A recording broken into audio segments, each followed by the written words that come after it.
네, 기도 감사합니다. 네, 오늘 우리 주시는 말씀 함께 찾도록 하겠습니다. 창세기 3장 8절에서 21절까지 말씀입니다. 네, 창세기 3장 8절에서 21절까지 말씀입니다. 네, 우리 한 절씩 교독하도록 하겠습니다. 제가 먼저 읽겠습니다. 그들이 그날 바람이 불 때 동산에 거니시는 여호와 하나님의 소리를 듣고 아담과 그의 아내가 여호와 하나님의 낯을 피하여 동산 나무 사이에 숨은지라.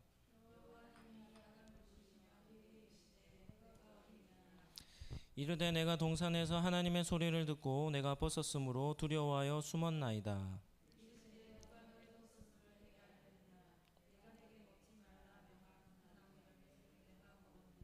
아담이 이르되 하나님이 주셔서 나와 함께 있게 하신 여자 그가 그 나무의 열매를 내게 주므로 내가 먹었나이다.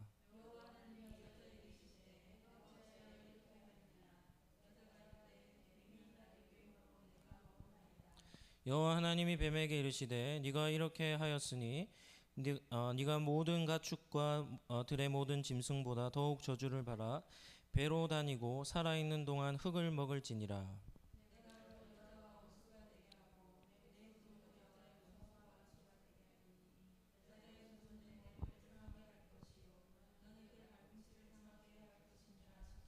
또 여자에게 이르시되 내가 내게 임신하는 고통을 크게 더하리니 네가 수고하고 자식을 낳을 것이며 너는 남편을 원하고 남편은 너를 다스릴 것이니라 하시고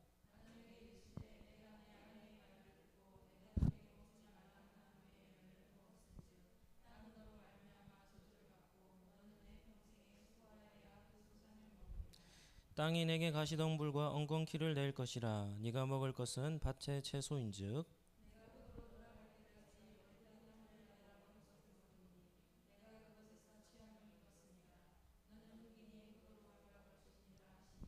아담이 그의 아내의 이름을 하와라 불렀으니 그는 모든 산자의 어머니가 됨이더라. 같이 읽겠습니다. 여호와 하나님이 아담과 그 아내를 위하여 가죽옷을 지어 입히시니라. 아멘. 예, 오늘은 창세기 3장 말씀을 가지고 심판과 은혜라는 제목으로 잠시 말씀을 나누도록 하겠습니다. 예, 한번 따라하겠습니다. 창조신앙은 구속의 은혜를 누립니다. 예, 오늘도 기도의 자리, 예배의 자리에 나오셔서 감사합니다. 오늘 이 시간 또 하나님의 말씀을 통해 또 은혜 받는 시간 되기를 축복합니다. 첫 번째 우리가 살펴볼 주제는 동산을 거니시는 하나님입니다. 우리 성도님들은 에덴 동산을 어떤 곳이라 생각합니까? 우리가 믿는 하나님은 영이신 분이시죠. 그래서 눈에 보이지 않으십니다. 그래서 어떤 신학자는 이렇게 주장합니다. 하나님은 영이시기 때문에 우리가 이 땅이 아니라 영원한 하나님의 나라 천국에 가서도 하나님은 볼 수 없을 것이다. 뭐 이렇게 얘기하더라고요. 왜냐하면 우리가 영원히 살아갈 몸이라 하더라도 우리는 영적 부활만이 아니라 육체와 영혼의 부활이죠. 그러니까 부활체로 살아가기에 온전하신 영이신 하나님과 우리는 존재가 좀 다르다는 겁니다. 그래서 하나님의 나라에 영원히 산다 할지라도 하나님의 모습은 볼 수 없을 것이다. 이렇게 얘기하는 것을 들었습니다. 여러분들은 어떻게 생각하십니까? 저는 그렇게 생각하지 않습니다. 이유가 무엇인가 하면 우리가 가지고 있는 성경에 보면 하나님은 영이시지만 때때로 사람들 앞에 당신의 모습을 드러내실 때가 종종 있습니다. 그러니까 영이신 하나님으로 나타나시는 것은 아니겠지만 그러나 우리와 유사한 모습으로 성경의 하나님은 당신의 모습을 드러내시는 겁니다. 그 대표적인 구절이 바로 오늘 읽은 8절 말씀입니다. 제가 한번 읽어드릴 텐데 한번 보시기 바랍니다. 그들이 그날 바람이 불 때 동산에 거니시는 여호와 하나님의 소리를 듣고 아담과 그의 아내가 여호와 하나님의 낯을 피하여 동산 나무 사이에 숨은지라. 8절에 보면 에덴 동산이 어떤 곳입니까? 에덴 동산은 아담과 하와만 살았던 곳이 아닙니다. 하나님께서 창조하신 피조물과 더불어 그곳에는 하나님도 함께 거하신 곳이죠. 그래서 아담과 하와가 선악과를 먹기 전에는 하나님과 함께 에덴 동산을 거닐며 살았던 곳이 에덴 동산입니다. 사람의 눈에 보이지 않으시는 영이신 하나님이시지만 그럼에도 에덴 동산에서 어떻게 하냐면 산책을 하시는 겁니다. Walking in the garden 이렇게 나오거든요. 그러니까 에덴 동산을 우리가 산책하듯이 걷고 계시는 모습을 볼 수 있죠. 그리고 아담과 하와가 하나님이 영으로 에덴 동산에 임하신 게 아니라 실질적으로 걷는 소리를 듣고는 어떻게 하는 겁니까? 숨어 피한 것입니다. 따라서 에덴 동산은 하나님과 아담과 하와 그리고 모든 피조물들이 하나님과 함께 대화하며 살았던 곳이 에덴입니다. 이런 이유로 에덴 동산은 우리가 살아갈 영원한 하나님의 나라를 보여주는 그림자라 해도 과언이 아닌 것이죠. 물론 완전하게 일치된 것은 아닙니다. 그럼에도 영원한 하나님 나라가 어떤 곳인지 우리와 하나님이 어떻게 살아갈지에 대해서 분명하게 보여주는 것이 에덴 동산입니다. 성경은 그림자라 이렇게 표현하는데 에덴 동산은 영원한 하나님의 나라를 보여주는 그림자가 되는 것이죠.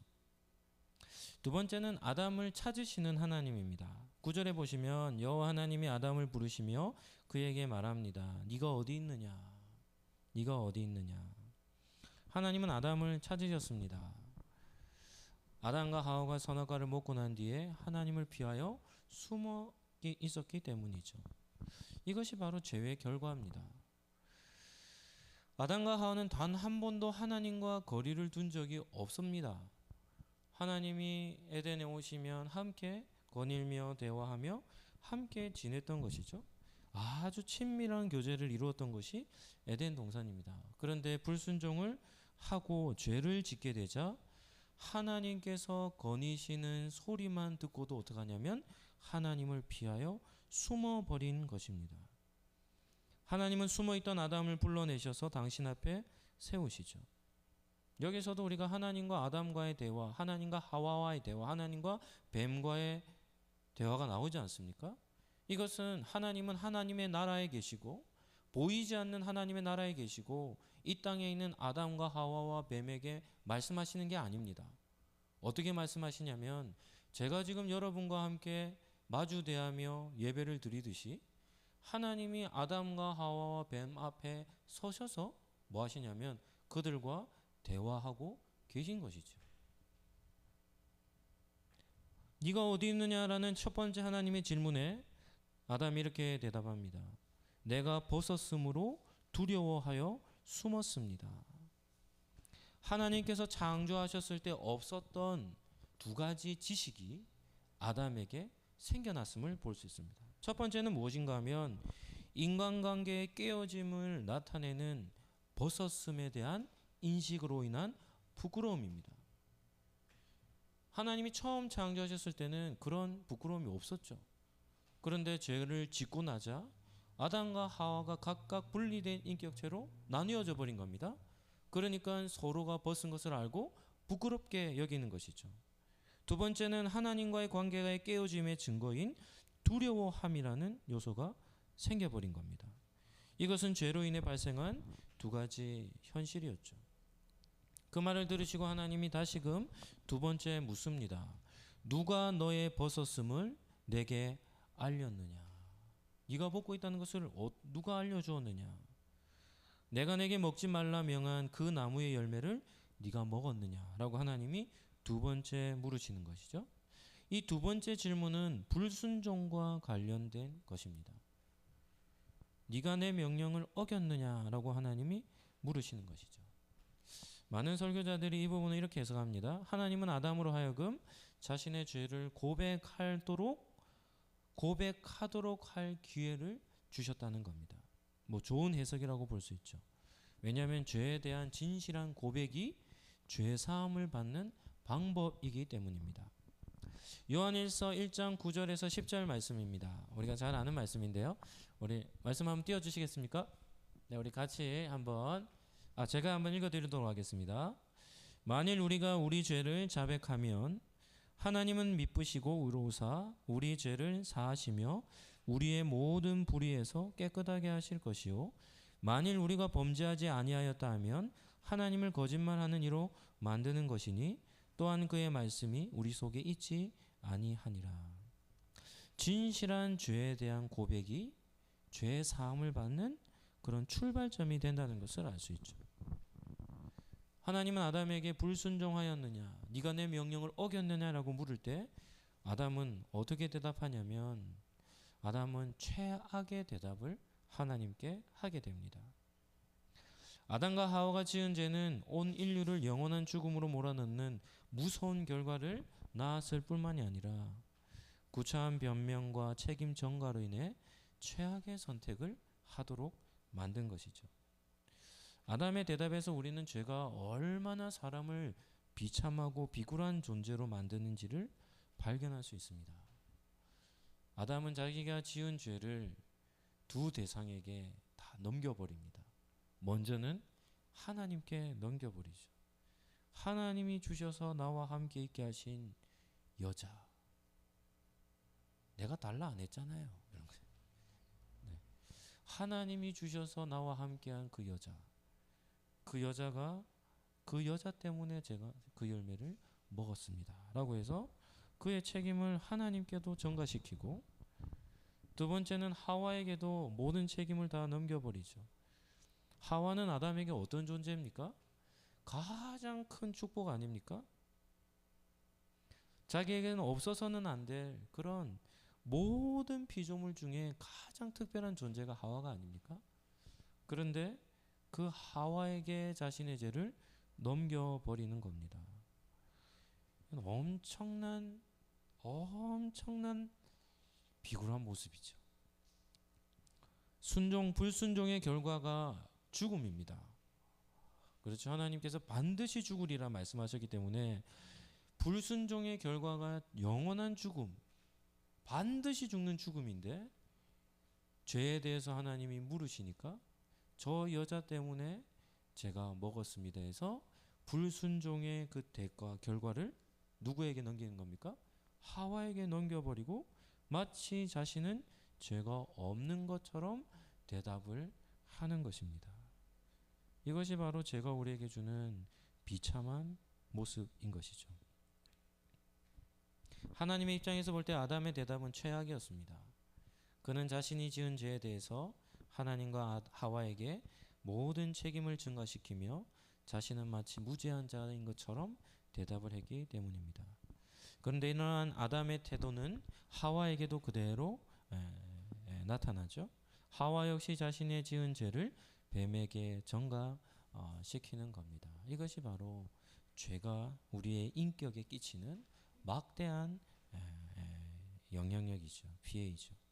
세 번째는 이제 저주를 명하시는 하나님입니다. 하나님은 뱀으로부터 시작해서 뱀, 하와, 아담에게 순서대로 저주를 명령하십니다. 첫 번째는 뱀을 향한 저주이죠. 하나님께서는 아담과 하와에게는 물었습니다. 어떻게 해서 너가 이렇게 했느냐? 아담아, 너가 내가 먹지 말라는 열매를 먹었느냐? 하와야, 너는 어찌하여 그 일을 행하였느냐? 이렇게 질문하죠. 그런데 뱀에게는 그런 질문이 없이 곧바로 하나님이 저주를 명하십니다. 이 뱀에게 내려진 저주는 우리가 한 두 가지 정도로 나누어 볼 수 있는데요. 첫 번째는 뱀에게 내린 겁니다. 뱀, 그 동물에게 내린 겁니다. 두 번째는 사탄에게 내린 저주입니다. 먼저 뱀에게 내린 저주는 14절에 보시면 여호와 하나님이 뱀에게 이르십니다. 네가 이렇게 하였으니 네가 모든 가축과 들의 모든 짐승보다 더욱 저주를 받아 배로 다니고 살아있는 동안 흙을 먹을 것이니라. 이렇게 나오죠. 모든 만물을 창조하신 하나님은 아담과 하와가 불순종하기 전에 어떤 누구에게도 저주하지 않았습니다. 모든 피조세계에게 번성과 생육과 충만한 복을 선포하셨죠. 그러나 첫 번째 하나님의 피조물들 중에 저주를 받은 대상이 뱀입니다. 그 이유는 사탄의 도구로 쓰임을 받았기 때문입니다. 14절을 통해 볼 때 하나님께서 처음 뱀을 창조하셨을 때와 때와의 어떤 모습이 좀 다름을 알 수 있죠. 뭐 뱀과에 속하는 동화뱀 같은 경우는 다리가 있어가지고 어떻게 다닙니까? 기어 다니든지 뭐 뛰어 다니죠. 뭐 근데 우리 뱀의 처음에 이 타락전의 모습은 잘 모르니까 어떤지는 모르지만 그럼에도 처음부터 뱀은 기어 다니지는 않았던 것 같습니다. 하나님의 이 저주로 인해서 팔다리나 이 다리가 다 떨어져 나가고 지금과 같이 배로 기어 다니는 그런 모습으로 바뀌어 버린 것이죠. 또한 하나님께서 처음 창조하셨을 때 모든 동물들을 초식 동물로 하나님이 만드셨죠. 모든 풀과 이런 것들 채소를 먹는 존재로 창조하셨는데 뱀은 이때로부터 시작해서 흙을 먹고 사는 동물로 전락해 버립니다. 두 번째는 사탄에게 내려진 저주입니다. 우리 15절 말씀은 아주 중요한 부분이기 때문에 15절 말씀을 우리 같이 한번 읽어보도록 하겠습니다. 시작. 내가 너로 여자와 원수가 되게 하고 내 후손도 여자의 후손과 원수가 되게 하리니 여자의 후손은 내 머리를 상하게 할 것이요 너는 그의 발꿈치를 상하게 할 것이니라 하시고 15절에 중요한 포인트가 있는데 그것이 무엇인가 하면 여자와 사탄을 원수의 관계로 만드신 겁니다. 또한 여자와 사탄만 원수가 아니라 여자의 후손과 사탄의 후손도 원수가 될 것이다라고 말씀하죠. 이건 엄청난 은혜입니다. 이유가 뭐냐면 어떻게 보면 사탄의 유혹을 받아서 하나님께 범죄한 여자라고 한다면 사탄과 뭐가 돼야 됩니까?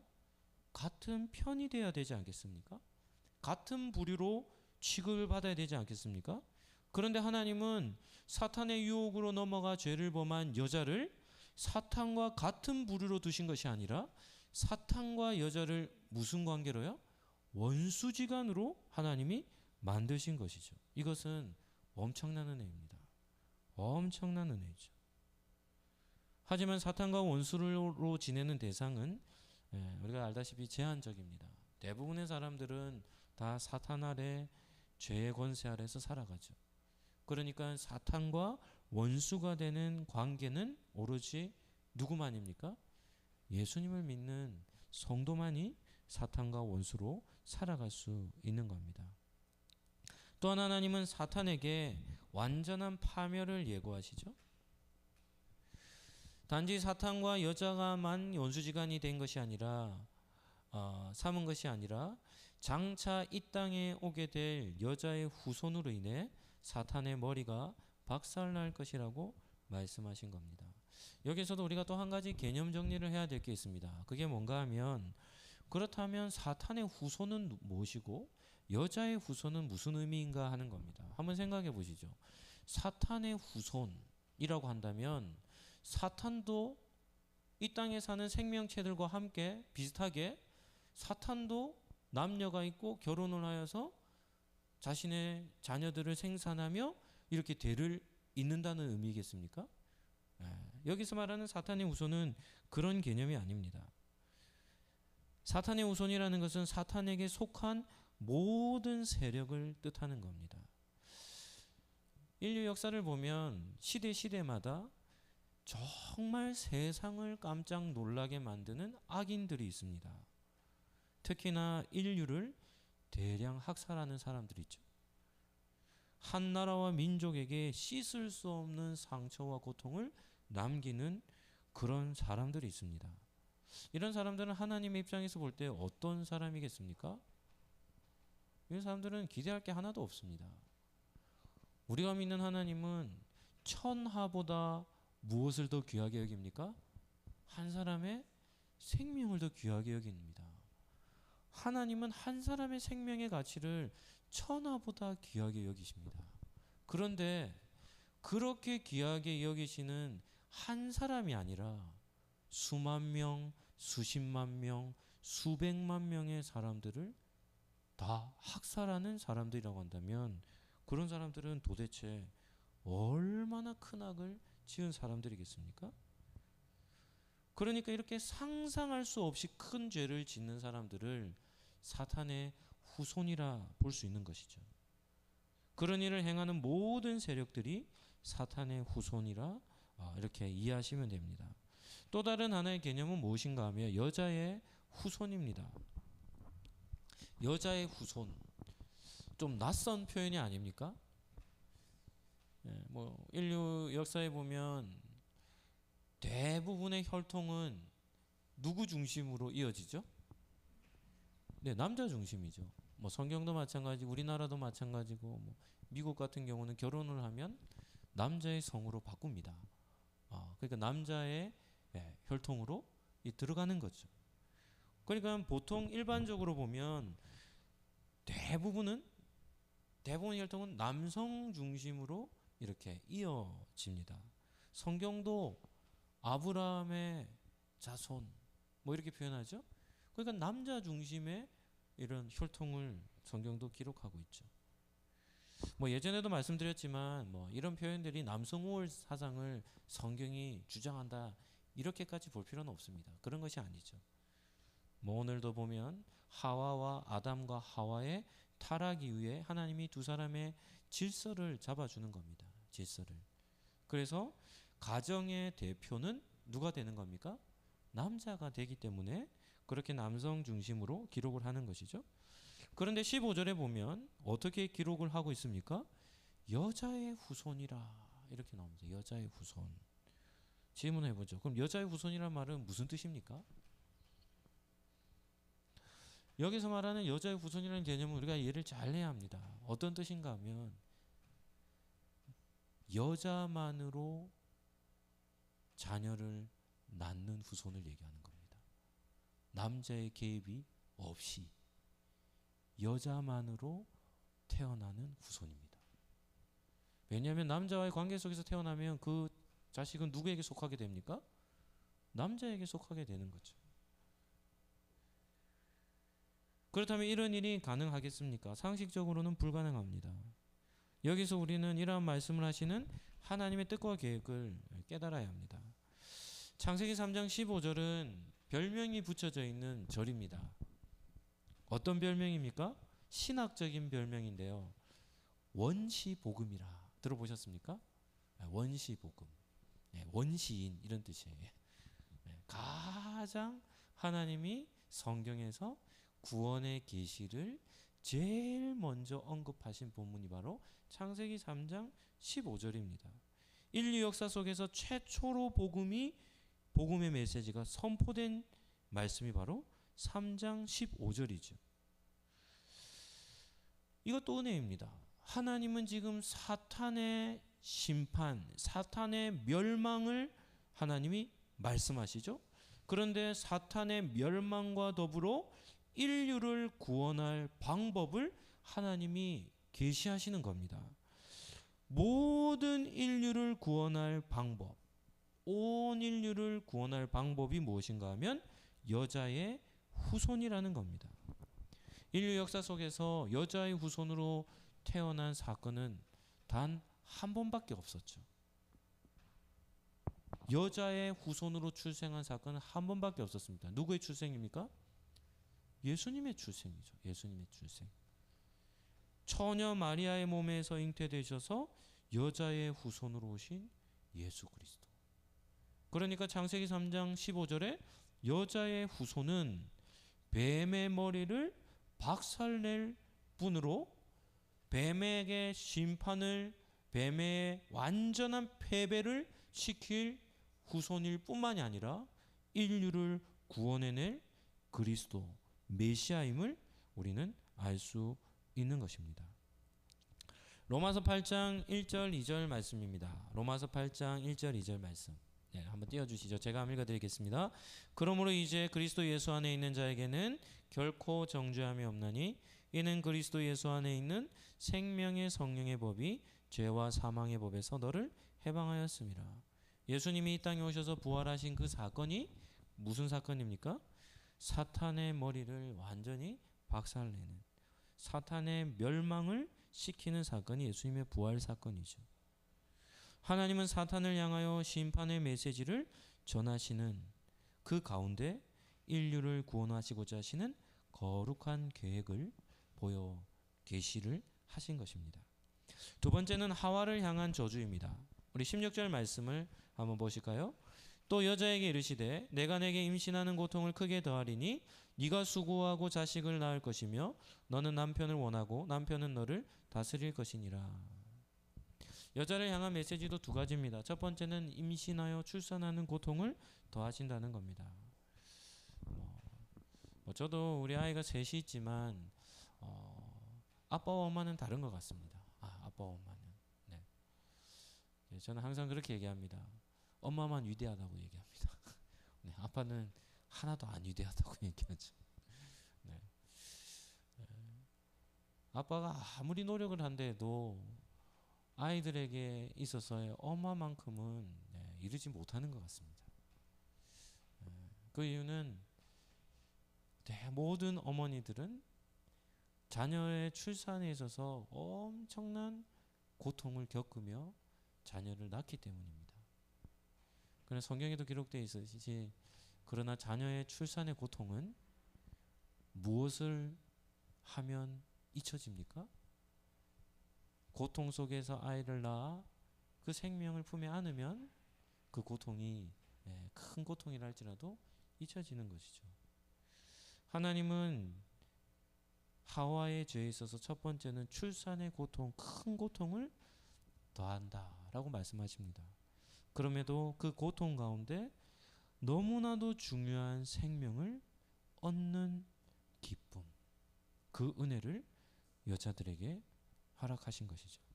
두 번째는 남편과의 관계 속에서 내려진 겁니다. 하와가 먼저 선악과를 먹은 것에 대한 어떤 부분에서는 책임이라 이렇게 생각이 듭니다. 그로 인해서 여자는 남편에게 종속되어지는 존재가 되게 합니다.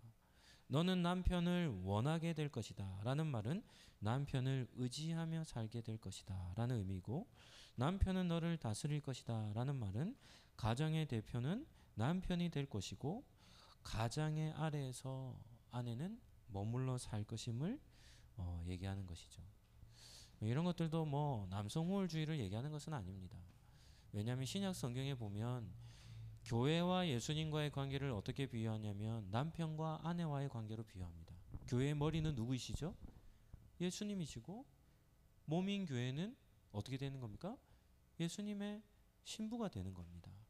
마찬가지로 남편은 가정에서의 예수님과 같이 머리가 되는 것이고 아내는 그의 몸과 같은 역할을 하는 것이죠.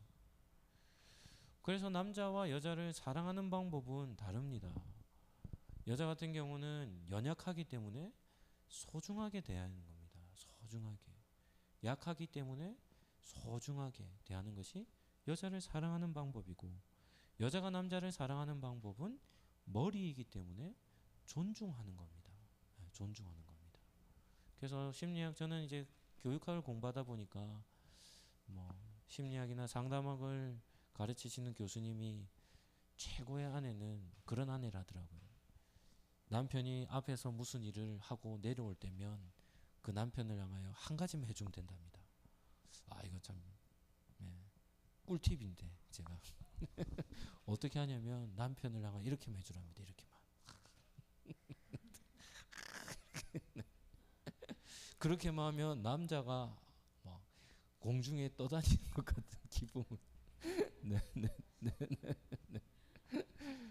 아내의 존중을 받으면 남자는 그것을 큰 사랑으로 여기는 것이죠. 세 번째는 아담에게 내려진 저주입니다. 7절에서 19절까지 아주 길게 기록되어 있죠. 제가 한번 읽어드리겠습니다. 아담에게 이르시되 네가 내 아내의 말을 듣고 내가 내게 먹지 말라 한 나무의 열매를 먹었은즉 땅은 너로 말미암아 저주를 받고 너는 내 평생에 수고하여야 그 소산을 먹으리라. 땅이 내게 가시덤불과 엉겅퀴를 낼 것이라. 네가 먹을 것은 밭의 채소인즉 네가 흙으로 돌아갈 때까지 얼굴에 땀을 흘려야 먹을 것을 먹으리니 네가 그것에서 취함을 입었음이라. 너는 흙이니 흙으로 돌아갈 것이니라 하시니라. 아담이 받은 저주는 세 가지입니다. 첫 번째는 땅이 저주를 받습니다. 참 신기하지 않습니까? 아담이 죄를 지었는데 하나님은 어디를 저주하시냐면 땅을 저주하시는 겁니다. 땅.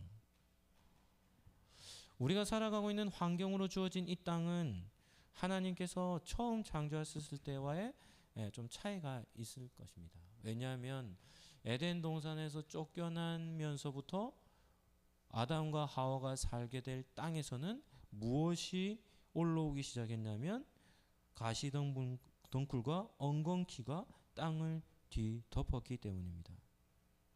그래서 아담의 범죄로 인해 땅이 저주를 받은 거죠.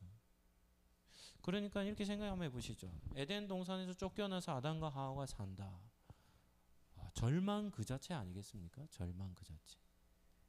에덴 동산은 먹을 것이 정말 풍성했는데 에덴 밖은 어떻게 해야 되는가? 먹을 것이 없어요. 뭐 해야지만 먹을 수 있습니까? 땅을 갈아야지만 먹을 수가 있는 것이죠. 그래서 아주 큰 고통을 겪었을 것이고 그것은 아담의 몫이 된 겁니다. 두 번째는 노동을 해야 했습니다. 이 땅에 살아가는 삶이란 노동의 연속이라 해도 과언이 아닙니다. 인생과 노동은 필연적인 관계이죠. 모든 사람은 자라나면서 한 가지 인생의 과업을 성취해야 되는데 그것은 자신의 직업을 선택하여 직장을 구하는 겁니다. 일터는 기본적으로 노동을 하도록 노동이 기본이죠. 그러니까 대부분의 일터, 직장 생활이 어떻습니까? 힘드는 겁니다. 왜냐하면 노동을 근거로 하고 있기 때문이죠. 힘겨운 노동에서 자유로운 사람이 한 사람도 없기 때문에 인생을 고통에 비유하는 겁니다. 그럼에도 하나님은 이 노동이라는 힘겨운 삶 속에서도 하와에게 출산의 고통 속에서도 기쁨을 허락해 주셨듯이 아담에게서도 이런 노동을 통해서도 하나님이 주시는 또 은혜가 있습니다. 그것이 무엇인가 하면 자아 실현과 가족을 부양하는 그런 즐거움이죠. 하나님은 우리에게 아담과 하와에게 큰 저주를 내리시지만 그럼에도 그 가운데는 이런 은혜의 요소들이 숨겨져 있음을 우리는 기억할 수 있습니다. 세 번째는 흙으로 돌아가라 라고 말합니다. 이것은 반드시 죽으리라는 하나님의 명령의 성취입니다. 영원한 삶이 아니라 땅에 묻히는 유한한 삶으로 전락해 버린 것이죠. 그래서 아담과 하와 이후의 모든 인류는 죽음을 향해 사는 존재가 되어 버렸습니다. 흙에서 지음을 받았기 때문에 처음에는 흙에서 지음을 받았지만 영원한 생명을 부여받았던 사람이 영생을 빼앗기고 흙으로 돌아갈 수밖에 없는 존재가 되어버린 것입니다. 하나님과 같아지려 했던 탐욕의 결과가 바로 하나님과 분리가 되어 육체의 죽음을 넘어 영원한 죽음에 이르게 된 것입니다. 네 번째는 회복을 바라보게 만드는 은혜가 나옵니다. 그것은 가죽옷입니다. 가죽옷. 21절 말씀 우리 같이 한번 읽어볼까요? 시작. 여호와 하나님이 아담과 그의 아내를 위하여 가죽옷을 지어 입히시니라. 하나님은 아담과 하와에게 가죽옷을 입혀주셨습니다. 죄로 인해서 두 사람의 인격이 나누어져 버리고 두 사람이 부끄러움을 이제 느끼니까 하나님이 그들에게 자비와 은혜의 선물을 베풀어 주신 겁니다. 그럼에도 여기에는 또 중요한 의미들이 있습니다. 천지를 창조하신 이후에 하나님께서 아담과 하와의 죄를 덮어주시고자 뭐 하시냐면 생명체를 죽이시는 겁니다. 성경에는 어떤 가죽옷인가에 대해서는 나오지 않기 때문에 어떤 동물이 죽었는지는 알지 못하지만 인간의 죄를 덮고자 죄 없는 동물이 희생을 당한 것입니다. 아담과 하와 입장에서도 한번 보시죠.